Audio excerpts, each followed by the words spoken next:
comes in the form of 17-year-old Arian Knighton. Before these championships started, I thought he had an outside shot of finishing top 3. After watching him break Usain Bolt's junior record running 1988, he is now the favorite. He turned 17 in January. He'd be the youngest man to make the U.S. track and field team since Jim Ryan qualified in 1964, the first high schooler since 1972. And here's Bednarek. He's been very steady and consistent through the rounds. He won his semifinal. And I think 3 people will not beat him tonight.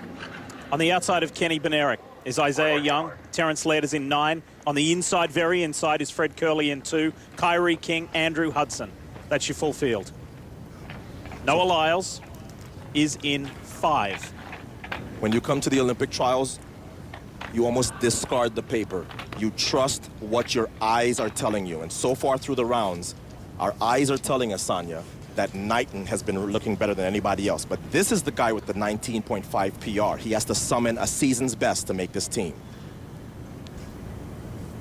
The high schooler, the 17-year-old who's now gone pro, is 4th from the left. And it's Bednarek who will lead off of the turn. The high schooler has some work to do, but Noah Lyles is in a good position. Here comes Noah Lyles, Kenny Bednarek. How about Arian Knighton? That looks like the 3 going to Tokyo. That is a huge win for Noah Lyles, who has not looked to be in this kind of shape throughout the rounds, but he was able to pull on his experience. He ran really well around the turn auto, which is not usually his strength. And I think Arian Knighton gave him too much and had too much work to do in the home stretch. So Knighton becomes the first high schooler to make a U.S. Olympic team at 200 meters since 1972. He didn't run as well a turn as he did in the semifinals, but Lyles got the season's best that I talked about. That's also the fastest time in the world. And man, did he need it. So Bednarek is on the team, Knighton's on the team, but the world champion, who has only lost one 200-meter race in his professional career, finds a way to get it done. He's been saying, I'm okay. He's been asked questions about Knighton. He said, I've got it sorted. It's all going to plan. And I guess when it counted, it did. Yeah, coming off the turn, Bednarek had the lead. But when Noah Lyles is this close to the leaders, usually it's no problem. He worked for it. But he did a great job. Fastest time in the world. And he keeps his streak alive. So how about this for Arian Knighton, who finished 3rd, behind Noah Lyles and Kenny Bednarek. After turning 17 in January, Arian Knighton becomes the youngest man to make a U.S. Olympic track and field team since Jim Ryan qualified for the 1964 Tokyo team. You mentioned that before, Sonia. That is incredible. Here's Lewis. All righty, and Noah, first to you. How did you summon the best race of the season that you needed in this Olympic trials final? To be honest, I relaxed.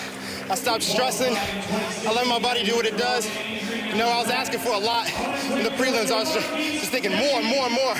And then back there, after the break, you know, we came back and I just thought, you know, just flow, flow, flow, let it come, let it come. I'm tired of stressing, I'm tired of fighting. Yeah. Just let everything come. My colleagues were commenting on how well you ran the turn. Was that part of the key to this win tonight? Yeah, I've been practicing a lot on that turn, on that first 80, that first 120, and it's really come into handy. You know, now I feel that even though I'm 3 months behind training, I'm ready to go out there and I'm ready to come after everything. 3 months behind, that's amazing. Kenny, to you, we've had the pandemic, the wait, the trials delayed, and then even another delay today. So as you stood behind the blocks, what were you thinking about in terms of this opportunity? Just stay focused and run my race. I had to make sure to get off with a good turn and then try to just maintain that. That's what I did. I hope to do a little bit better, but you know, the result's a result, and you know, I'm happy that I'm able to represent USA. And what will that mean to you? What do you imagine about going to Tokyo for the Olympics? Oh, it's a dream come true. You know, when I was younger, I always thought about, you know, being an Olympian, wanted to be an Olympian, and you know, now I'm here, so you know, I fulfilled my dream, and I got a lot of work to do.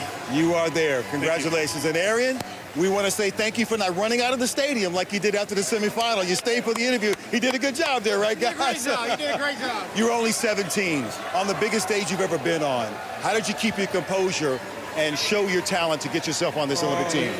I just stayed focused, did what I had to do. I feel like I went out here and ran the race to my own capability. But words can't explain how I feel right now. As you get to the other side of the world, what more do you need to learn about racing, about the rounds, about just the bigger stage and more pressure that'll be expected on you? Really just staying focused.